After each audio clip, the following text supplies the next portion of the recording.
और फैजाबाद लोकसभा सीट से लगातार 2 बार से बीजेपी सांसद लल्लू सिंह तीसरी बार चुनावी मैदान में हैं और बीजेपी की ओर से यहां से हैट्रिक लगाने के लिए हर रणनीति पर काम हो रहा है। फैजाबाद लोकसभा सीट को लेकर क्या है बीजेपी का प्लान, कैसी है चुनावी तैयारियां? न्यूज 18 ने सांसद लल्लू सिंह से खास बातचीत की। उन्होंने क्या कुछ कहा वो आपको सुनाते हैं। इस वक्त मैं बहुत ही महत्वपूर्ण लोकसभा क्षेत्र में मौजूद हूं। मैं मौजूद हूं फैजाबाद लोकसभा क्षेत्र में। फैजाबाद लोकसभा क्षेत्र जो 1957 से अस्तित्व में आया, तब से लेकर अब तक कांग्रेस 7 बार यहां से जीती है, लेकिन अब यहां अगर किसी की बात होती है तो सिर्फ और सिर्फ बीजेपी की होती है।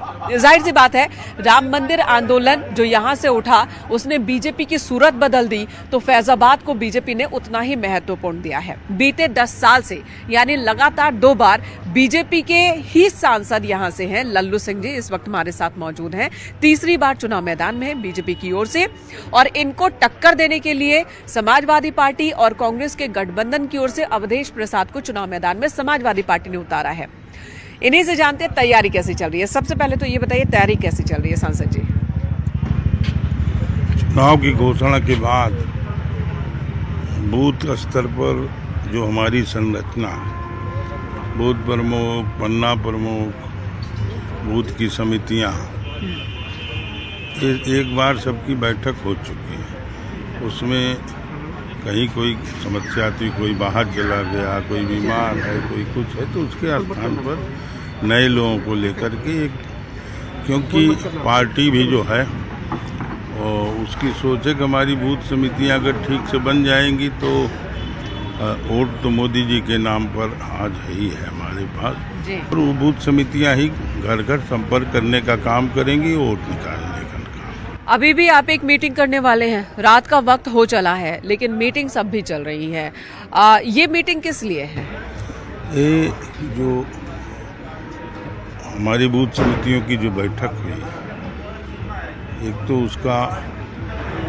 उसके संबंध में जानकारी प्राप्त करना कि कहाँ कितना रहा है, किस प्रकार से। दूसरा, आगे के जो पार्टी के कार्यक्रम पार्टी ने दिया है उसके संबंध में आप लोगों से बात कर। आपने पिछली बार आनंद सेन को हराया, समाजवादी पार्टी के वो उम्मीदवार थे, उससे पहले उनके पिता को हराया और चुनाव मैदान में लगातार आप बाजी मार रहे हैं। इस बार भी आप कह रहे हैं कि बाजी मारेंगे। वो कौन सी उपलब्धियां हैं जिसका, सिर्फ राम मंदिर या कुछ और भी? देखिए, जो मोदी जी ने गरीब कल्याण की योजना को चलाकर गरीबों के दैनिक जीवन की आवश्यकताओं को पूरा करने का काम किया, समाज में वह सम्मान के साथ रह सकें, इसकी उन्होंने जो व्यवस्था की, देश की आज़ादी के बाद किसी भी सरकार ने चिंता नहीं। इसके कारण समाज में गरीबों में उनके पर बहुत ही आस्था और विश्वास जागे। दूसरा, प्रभु श्री राम का जो भव्य मंदिर बना, तो भारतीय जनता पार्टी जो संतों के नेतृत्व में आंदोलन चल रहा है उसका समर्थन कर रही थी, हम सारे लोग उसका समर्थन कर रहे थे, और भारतीय जनता पार्टी ने प्रस्ताव पास करके अपनी कार्य समिति में कहा था कि हमारा जब बहुमत होगा दिल्ली में, तो भव्य मंदिर के निर्माण में जो अवरोध है, जो बाधाएं हैं, उसको दूर करेंगे।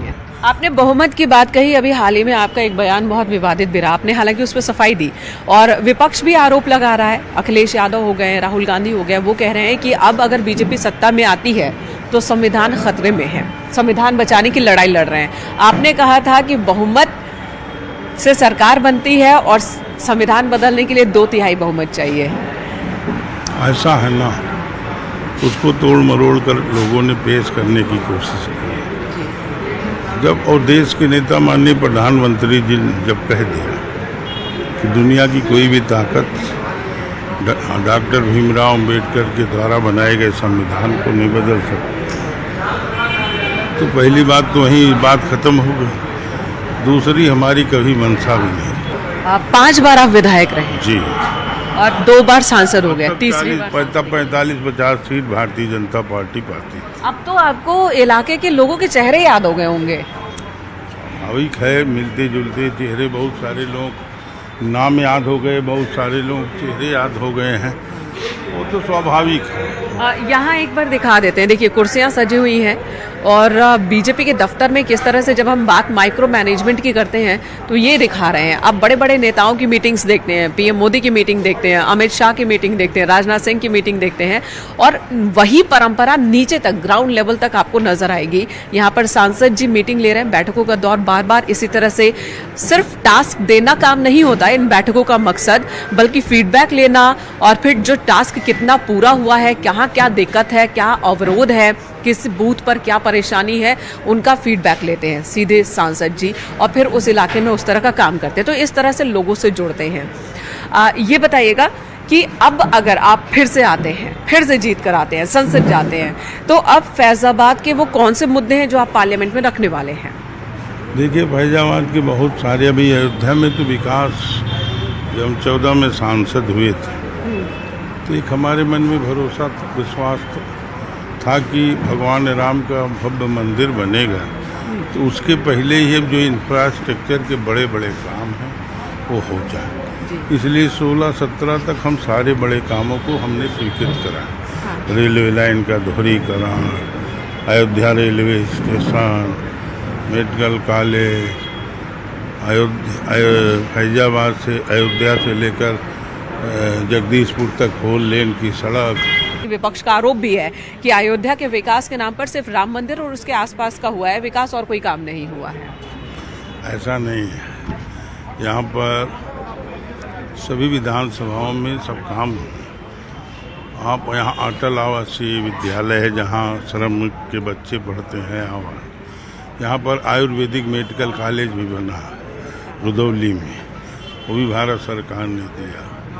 तो ऐसा नहीं सब हुआ, विपक्ष के पास जानकारी भी नहीं है और विपक्ष के पास बोलने के लिए कुछ है नहीं, इसलिए दुनिया भर की फालतू की बात विपक्ष करे। बहुत बहुत धन्यवाद न्यूज़ 18 से बात करने के लिए लल्लू सिंह जी, जो कि बीजेपी के 2 बार के सांसद हैं, मौजूदा कैंडिडेट है, चुनाव मैदान में है फैजाबाद लोकसभा सीट से, और इस बार भी पूरी तरह से दावा कर रहे हैं कि जीत तो होनी ही है और भारी बहुमत से होनी है। जीत का जो फासला लगातार बढ़ता जा रहा है वो फासला और बढ़ेगा। कैमरा पर्सन पंकज सिन्हा के साथ मैं मेनका चौधरी, न्यूज़ 18 यूपी उत्तराखंड के लिए फैजाबाद से।